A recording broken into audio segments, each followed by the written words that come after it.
apakah kamu yakin? Mo Chen menyimpan pedang kayunya dan bertanya sambil tersenyum. Chen Ping menarik napas dalam-dalam, membungkuk, dan berkata, "Senior, ilmu pedangmu sungguh hebat, aku malu kalah darimu. Karena kau sudah menyerah, mari kita bicara tentang bergabung dengan Sekte Pedang." "Senior, Chen Ping ingin mengatakan sesuatu lagi, tetapi Mo Chen tiba-tiba melangkah maju dan menepuk pundaknya secepat kilat. Chen Ping hanya merasakan suatu kekuatan lembut namun tak tertahankan mengalir ke dalam tubuhnya, dan sensasi terbakar langsung datang dari bahunya, seolah-olah ada sesuatu yang dicap di sana. Dia menunduk dan melihat tanda berbentuk pedang berwarna emas pucat muncul di bahunya, memancarkan cahaya spiritual yang redup. "Inilah tanda murid Sekte Pedangku. Mulai sekarang, kau adalah anggota Sekte Pedangku." Mo Chen menepuk bahunya dan berkata dengan nada tegas, "Dengan bakatmu, kau pantas menjadi kakak senior. Ling Xue terlalu tidak sabaran. Kau seharusnya lebih bertanggung jawab atas urusan sekte di masa depan." Ling Xue tertegun mendengar ini. Lalu raut wajah gembira muncul di wajahnya. Ia membungkuk kepada Chen Ping dan berkata, "Salam, kakak senior." Chen Ping membuka mulutnya, menatap tanda yang tak terhapuskan di bahunya, lalu menatap mata Mo Chen yang penuh harap, dan akhirnya hanya bisa menghela napas tak berdaya. Dia tahu bahwa dirinya sedang direkrut secara paksa. Namun, meskipun Mo Chen kuat, ia tidak memiliki niat buruk. Ia bahkan menunjukkan rasa terima kasih dan kultivasinya di mana-mana. Ia masih bisa merasakan niat ini. "Oh, itu saja." Chen Ping tersenyum pahit dan berkata, "Karena senior begitu ngotot, aku hanya bisa menuruti perintahmu." Mo Chen tertawa dan berkata, "Hahaha, dengan bergabungnya kamu ke Sekte Pedang kami, Sekte Pedang pasti akan berkembang pesat. Biarkan Ling Xue mengantarmu ke gedung informasi. Dia tahu rutenya." "Terima kasih, senior." Chen Ping mengucapkan terima kasih dan mengikuti Ling Xue keluar halaman. Setelah meninggalkan halaman Mo Chen, Ling Xue membawa Chen Ping dan Hu Mazi ke gedung Xinwen di timur kota. Begitu ia berbelok di tikungan, ia bertemu dengan beberapa murid muda berseragam Sekte Pedang. Pemimpinnya adalah seorang pemuda tampan dengan pedang bertahtakan permata di pinggangnya. Jelas sekali ia berstatus tinggi. Ketika pemuda itu melihat Ling Xue, matanya langsung berbinar. Ia segera melangkah maju dengan senyum hangat di wajahnya. "Adik Ling, kebetulan sekali, aku baru saja akan mencarimu. Aku baru saja mendapat sepotong besi dingin, dan aku ingin mengajakmu ke bengkel penempaan pedang untuk melihat apakah kau bisa menempa pedang yang praktis." Sambil berbicara, dia melirik ke arah Chen Ping dan Hu Mazi. Alisnya tanpa sadar berkerut, dan nadanya agak menyelidiki, siapakah kedua orang ini? Ling Xue menunjuk Chen Ping. Nadanya tenang namun dengan keseriusan yang tak terbantahkan. "Ini saudara Chen Ping. Mulai hari ini, kau akan menjadi kakak tertua di Sekte Pedang kami. Ini adalah senior Hu Mazi, teman dari kakak senior Chen." "Kakak senior." Beberapa murid Sekte Pedang tertegun sejenak. Mereka saling memandang dengan ekspresi tak percaya. Pria muda yang penuh perhatian itu tertawa terbahak-bahak, menatap Chen Ping dari atas ke bawah, dengan penghinaan yang tak terselubung di matanya. "Adik Ling, kau tidak bercanda, kan? Hanya dia, seorang kultivator di alam keabadian yang tersebar. Apakah dia layak menjadi kakak senior Sekte Pedang kita? Meskipun Sekte Pedang kita tidak sekuat dulu, kita tidak akan membiarkan seseorang dari alam abadi longgar menjadi kakak senior kita, kan?" Dia melangkah maju, sengaja melepaskan aura tingkat ketiga alam abadi duniawi, dan menatap Chen Ping dengan tatapan tertekan. "Nak, aku tidak peduli jalan mana yang kau pilih. Jika kau ingin menjadi kakak tertua, kau harus bertanya kepada kami, para orang tua. apakah kami setuju? Berani melawanku? Kalau kau bisa menahan 3 jurusku, aku akan mengakuimu sebagai kakak seniorku. Beberapa murid lain juga ikut bersorak, benar sekali. Kakak senior Lee adalah yang terbaik di generasi kita, dan bahkan dia tidak memenuhi syarat untuk menjadi kakak senior. Jadi mengapa kita harus membiarkan orang luar mengambil posisi itu? Humazi mulai tidak sabar menonton dari samping dan hendak berbicara ketika Chen Ping mengangkat tangannya untuk menghentikannya. Wajah Chen Ping tanpa ekspresi, bahkan tanpa mengangkat kelopak matanya, ia hanya melirik pemuda bermarga Li, dan nada meremehkannya hampir meluap. Dibandingkan denganku, apa kau pantas? Pemuda bermarga Li itu tiba-tiba menjadi marah, sombong, kau cari mati, dan hendak menghunus pedangnya. Tetapi begitu tangannya menyentuh gagang pedang, cahaya dingin menyambar di depan matanya, begitu cepat hingga dia tidak dapat bereaksi sama sekali.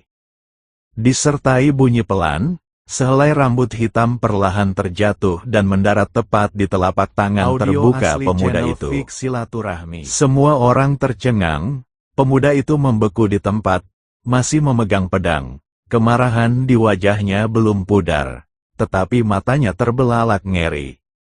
Murid-murid di belakangnya juga membuka mulut lebar-lebar. Tak seorang pun melihat bagaimana Chen Ping menghunus pedangnya. Mereka hanya melihat kilatan di depan mata mereka, dan masalah itu selesai. Chen Ping bahkan berdiri di sana tanpa bergerak, seolah-olah tidak terjadi apa-apa barusan, dan hanya membersihkan debu yang tidak ada di lengan bajunya. Ling Xue menyaksikan adegan ini, senyum tipis tersungging di sudut mulutnya. Ia melangkah maju dan berkata kepada para murid yang masih linglung, kakak tertua yang dipilih oleh guru sendiri pasti memiliki beberapa kualitas luar biasa. Kakak senior Li, kalian harus belajar dari kakak senior Chen di masa depan. Setelah selesai berbicara, ia mengabaikan reaksi para murid. Ia menoleh ke Chen Ping dan Humazi dan berkata, ayo pergi, jangan tunda urusan kita. Chen Ping mengangguk dan mengikuti Humazi. Setelah ketiga pria itu pergi, para pengikut sekte pedang akhirnya terbangun dari mimpi mereka. Pemuda bermarga Li itu menatap helaian rambut di telapak tangannya, dan lapisan keringat dingin langsung muncul di punggungnya. Tepat pada saat itu, ia benar-benar merasakan ancaman kematian, jika target Chen Ping bukanlah rambutnya, melainkan lehernya. Ia menelan ludah dan menatap punggung Chen Ping yang semakin menjauh. Ia tak berani lagi memandang rendah mereka. Ia hanya merasakan keterkejutan dan kebingungan di hatinya. Kakak senior Li, dia, apa yang baru saja dia lakukan? Seorang murid di sebelahnya bertanya dengan gagap. Pemuda bermarga Li itu menarik napas dalam-dalam. Suaranya masih sedikit bergetar. Entahlah, tapi dengan kecepatan dan ketepatan seperti itu, aku khawatir meskipun kita semua bersatu, kita mungkin takkan sebanding dengannya. Beberapa murid saling berpandangan, terdiam sesaat, merasa apa yang terjadi hari ini sungguh aneh. Dalam perjalanan, Humazi tak kuasa menahan diri untuk bertanya, Nona Ling, menurut Anda, apakah media berita itu terpercaya? Mungkinkah itu penipuan? Sulit untuk mengatakannya. Ling Xue menggelengkan kepalanya, saya belum ke kantor berita, jadi saya tidak tahu apakah berita itu benar atau tidak, saya hanya bisa mencobanya. Di bawah kepemimpinan Ling Xue, mereka menemukan gedung berita. Ini loteng yang tinggi, sepenuhnya hitam dan tampak agak menyeramkan. Dua penjaga berpakaian hitam berdiri di pintu dengan mata tajam, terus-menerus mengamati orang-orang yang lewat. Chen Ping menarik napas dalam-dalam dan berjalan masuk bersama Humazi. Saat memasuki gedung Xinwen, aroma cendana yang samar-samar tercium. Perabotan di dalamnya benar-benar berbeda dari suasana suram di luar, dan tampak sangat mewah. Sebuah meja giok besar diletakkan di tengah aula, dan beberapa pelayan berpakaian Chongsam berdiri mengelilinginya, semuanya cantik dan sopan. Seorang pelayan melangkah maju dan bertanya sambil tersenyum, "Tuan-tuan, informasi apa yang Anda butuhkan?" "Kami ingin tahu lokasi cabang Balai Dao Jahat," kata Chen Ping langsung. Senyum di wajah pelayan itu membeku sebentar. Jelas dia tidak menyangka mereka akan menanyakan hal ini. Dia mengamati Chen Ping dan Humazi dari atas ke bawah, lalu berkata, "Informasi tentang Istana Dao Jahat itu tidak murah, dan sangat berisiko. Apa kalian yakin ingin mencari tahu?" "Tentu," Chen Ping mengangguk. "Berapa?" Pelayan itu berpikir sejenak dan berkata, "Lokasi spesifik aula cabang aula Jalan Jahat akan menelan biaya 1 juta batu abadi." "1 juta batu abadi?" seru Humazi. "Kenapa kau tidak pergi dan merampoknya saja?" Pelayan itu masih mempertahankan senyumnya. "Tuan, ini sudah harga terendah. Sulit untuk mendapatkan informasi tentang Istana Dao Jahat, dan kita harus menanggung risiko yang besar. Harga ini sangat wajar." Chen Ping mengerutkan kening. Meskipun ia telah memperoleh 1 juta batu abadi dari Zhao Tianyi, jumlahnya tentu saja tidak sedikit, dan ia tidak tahu apakah berita itu benar atau tidak. "Bagaimana jika berita itu salah?" tanya Chen Ping.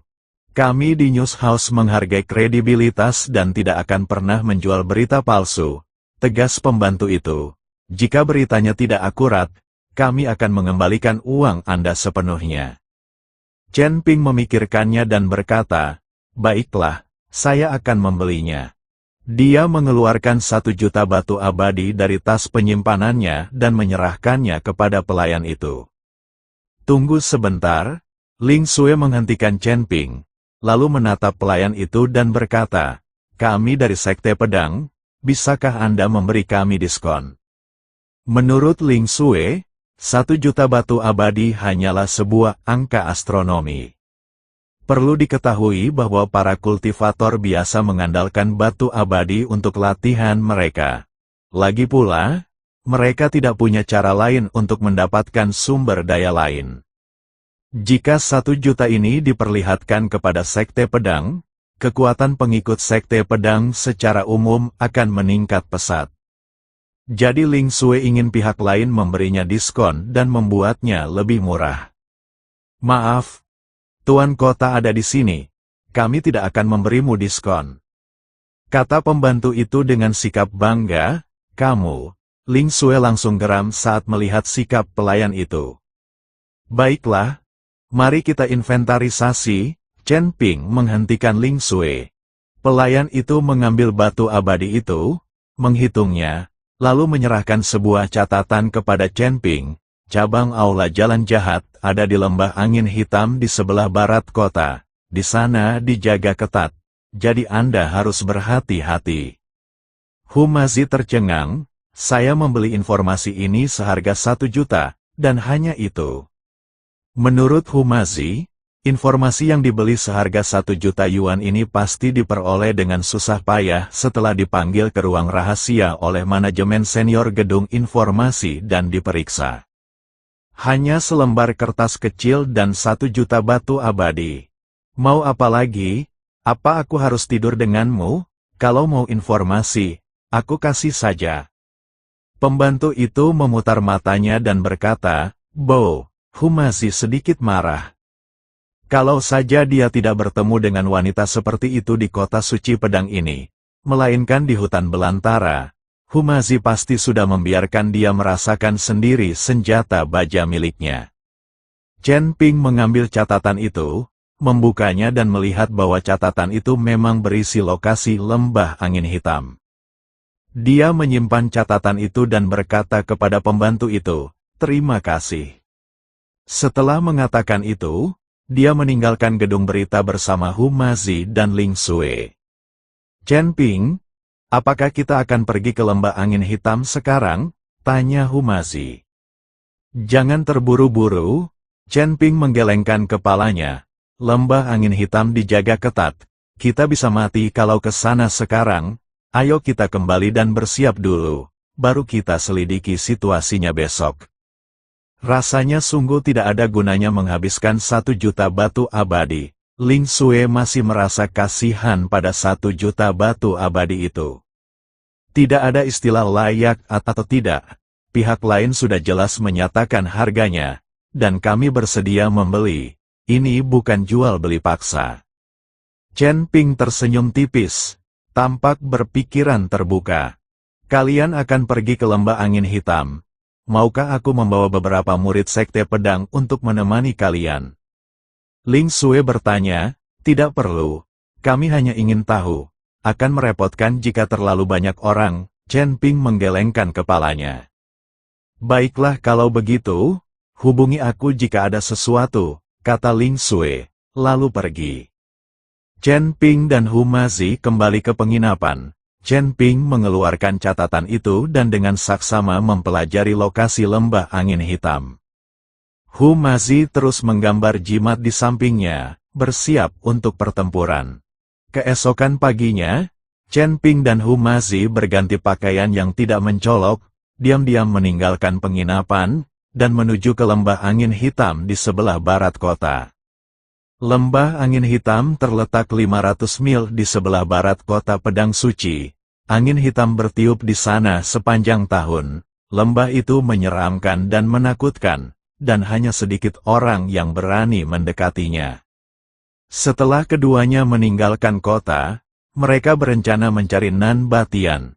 Dengan Nan Batian di sekitar, mereka tidak perlu takut.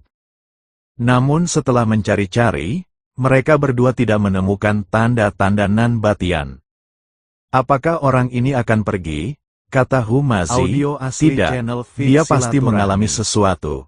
Biarkan dia sendiri untuk saat ini, kita akan pergi sendiri.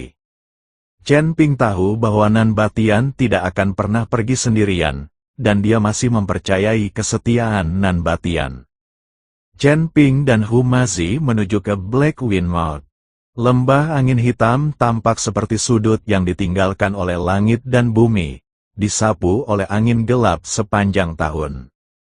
Angin membawa pasir hitam halus, yang menghantam bebatuan dengan suara berderak. Dari kejauhan, terdengar seperti jiwa-jiwa yang tak terhitung jumlahnya yang tersakiti sedang menangis terseduh-seduh. Patung batu hitam di kedua sisi pintu masuk lembah tingginya 10 kaki dan tampak seperti yaksa yang ganas dengan api hijau samar di rongga mata mereka, seolah-olah mereka menatap setiap makhluk hidup yang mencoba mendekat. Patung itu dipenuhi bercak-bercak merah tua. Jika Anda mendekat, tercium bau campuran karat dan darah busuk. Bau yang hanya berasal dari noda darah para biarawan yang telah berlumuran darah selama bertahun-tahun. Di pintu masuk lembah, terdapat dinding-dinding batu hitam curam yang ditutupi retakan-retakan tak berdasar. Angin bertiup melalui celah-celah, menghasilkan siulan melengking, terkadang seperti jeritan wanita, terkadang seperti auman binatang buas. Mendongak, langit tertutup awan tebal kelabu hitam, bahkan sinar matahari pun tak mampu menembusnya. Yang bisa kulihat di bawah langit redup hanyalah bebatuan bengkok tak terhitung jumlahnya, bagaikan cakar hantu yang terentang, menjulang tertiup angin. Begitu indera spiritual Chen Ping memasuki lembah, ia merasakan bau darah yang lengket menghampirinya. Baunya begitu pekat hingga hampir memadat menjadi substansi, bercampur dengan energi iblis membentuk kabut merah muda yang perlahan mengalir di lembah. Tak ada tanaman lembah atau rumput biasa di tanah, hanya tanah coklat tua. Tanah itu terasa lembut saat diinjak, seperti spons yang berlumuran darah. Sesekali, kita akan menginjak benda tajam dan keras, dan ketika kita melihat ke bawah, kita akan menemukan bahwa itu adalah tulang yang setengah patah. Sekelompok bangunan samar-samar terlihat di kedalaman lembah. Semuanya terbuat dari batu hitam, dan atapnya dilapisi genteng ungu tua, yang memancarkan kilau aneh diterpa angin kencang. Di ruang terbuka di antara gedung-gedung, terdapat banyak senjata berkarat dan sejumlah pakaian compang camping yang tidak dapat dikenali berserakan di sana-sini. Saat angin bertiup, pakaian-pakaian itu terangkat seperti hantu, memperlihatkan tanah coklat tua di bawahnya. Itu sama sekali bukan tanah, melainkan lapisan tebal keropeng darah yang mengeras menjadi cangkang keras. Yang paling membuat kulit kepala orang geli adalah selain suara gesekan pasir dan kerikil yang tertiup angin, ada juga suara kunyahan samar-samar. Sesekali terdengar teriakan samar dari dalam rumah batu. Namun segera setelah terdengar suara itu, teriakan itu terhenti karena angin kencang, dan hanya menyisakan rintihan pelan yang kemudian hilang tertiup angin. Energi iblis di sini tak lagi dingin dan suram, melainkan membawa sensasi panas dan haus darah. Setiap helainya seakan dipancing keluar dari genangan darah, melekat erat di kulit, membuat orang menggigil tak terkendali. Chen Ping dan Hu Mazi bersembunyi di lembah yang jauh, dan melihat ke arah pintu masuk lembah di bawah naungan bebatuan. Lebih dari selusin kultivator iblis berbaju zirah hitam, memegang bilah tajam, mengamati sekeliling dengan waspada. Aura mereka setidaknya berada di puncak alam abadi duniawi tingkat keempat. Di antara mereka, terdapat 2 kultivator di alam abadi duniawi tingkat kelima. Aura mereka berat dan pekat, dan jelas mereka tidak mudah dihadapi. Ya ampun, situasi ini lebih serius dari yang kita bayangkan. Hu Mazi merendahkan suaranya dan mendecakkan bibirnya. Hanya kita berdua, apalagi masuk untuk menyelidiki, kita mungkin akan ketahuan begitu mendekati pintu masuk lembah. Chen Ping tidak berbicara, tetapi sedikit mengernyit. Ia melepaskan pikiran spiritualnya dengan tenang, bagaikan jaring tak terlihat, perlahan-lahan meluas ke lembah angin hitam. Energi iblis di lembah itu memang kuat, tetapi itu sama sekali berbeda dengan aura dingin dan suram para pembudidaya iblis di aula Dao jahat yang mengkhususkan diri dalam memurnikan jiwa dalam kesannya. Energi iblis di sini lebih ganas dan haus darah, dengan hasrat merampok yang primitif, seakan-akan selalu menginginkan darah segar. Indra spiritualnya dengan hati-hati menghindari para pembudidaya iblis yang berpatroli dan mencoba menjelajah lebih dalam untuk melihat apakah ada susunan ikonik dari aula Dao jahat.